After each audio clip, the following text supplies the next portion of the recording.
Hello everyone, my name is LJ from Easy Book Notes, and in this video I will share 5 tips on how to use your bullet journal to become more productive. These tips will include ideas to help you stay focused on what's truly important, so make sure to stick around until the end of the video. Bullet journaling has been a game changer when it comes to focusing on the important things. Though my bullet journal journey didn't really start that way.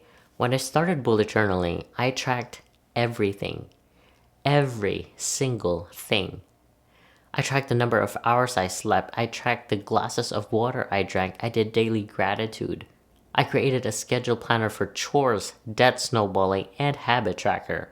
Instead of focusing on the things that added value to my life, I was focused on feeling and looking productive. And later I realized that being truly productive and feeling or looking productive are two different things. Throughout the years, I have experimented with different layouts and methods, and I think I finally have the one that works for me. And I hope that these work for you too. Number 1, time blocking. I actually didn't know that time blocking was a thing. I was first introduced to time blocking when I was working at a doctor's office.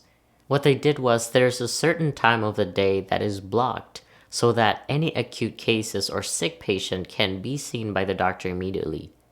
The same principle applies. You basically block your schedule for the tasks and activities you need to accomplish. First is you need to make a list of all the tasks, deadlines, and goals. Prioritize your tasks in order of their importance and decide how much time to allocate on each task. Once you have a time block scheduled, do your best to stick to your schedule, and at the end of the day or the week, evaluate and make adjustments. Number 2, color coding. My nurse manager, who has ADD or attention deficit disorder, uses her journal to stay on track and keep her focused. I was curious of her process because I always see her and her journal together. So I asked her, and her secret is color coding. So the process is you use different colors of pens, markers, and highlighters for certain tasks, important information, dates, and schedule. It helps you remember the important things, not just because it is organized by color. You can remember it because you can picture the actual word in a certain color. The key for color coding is to stay consistent with your color choices. Number 3, brain dump. If you guys haven't noticed yet, I am a big fan of brain dump. It is basically writing down the thoughts you currently have and unloading them on your journal without any judgment or having the need to organize or make it look pretty. It doesn't matter what the thoughts are, the goal is to have these thoughts unloaded off of your mind, and by doing so, it clears out your mind so you don't have to keep on thinking about it or stressing about it. The way I usually start my brain dump is by asking myself, how do I feel right now? This simple question helps me get my writing started when I have too much on my mind and I don't know where to start. How about you? How does journaling help you? Do you write on your journal every day or only when you need to? Do you have a specific ritual before you journal? I'd like to know. Share it in the comments below. Number 4, bring the journal with you. You would think this is a no-brainer, right? That if you rely on your journal to keep you on track and stay focused, you would have it with you at all times. I personally used to be a big offender of this because I used to leave my bullet journal at home by choice. And that is because I don't want germs to stick on it.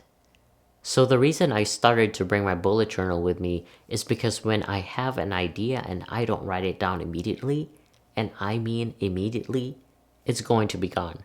Just say goodbye to it because I will not remember it.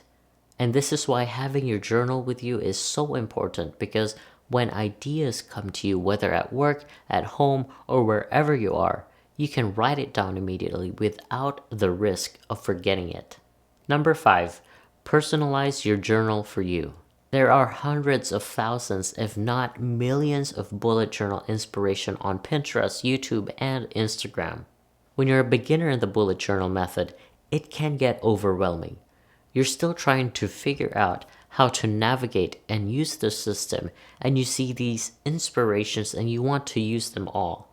And you know what? That's okay. You can take bits and pieces of inspirations and put it together for you. The problem is sometimes we get caught up with aesthetics that we forget the true purpose of the bullet journal, and that is functionality. The beauty of bullet journaling is it is individualized and it's specifically for you. If you can draw, great. If you can't, that's okay. Minimalism is a form of art itself. So don't get caught up with what other people's journal look like. Remember that the important thing is that it works and functions for you. Same as how we grow as human beings, as a person, your bullet journal can evolve and change over time. You can make a mistake and it won't make your journal anything less. You as a person can make a mistake and it won't make you any less of a person. As long as we learn from our mistakes, we grow from our errors, we focus on what's truly important, we ultimately become a better person. I actually have a bullet journal playlist, so if you're interested to see more videos about the bullet journal method and productivity tips, click on the thumbnail and I will see you in the next video.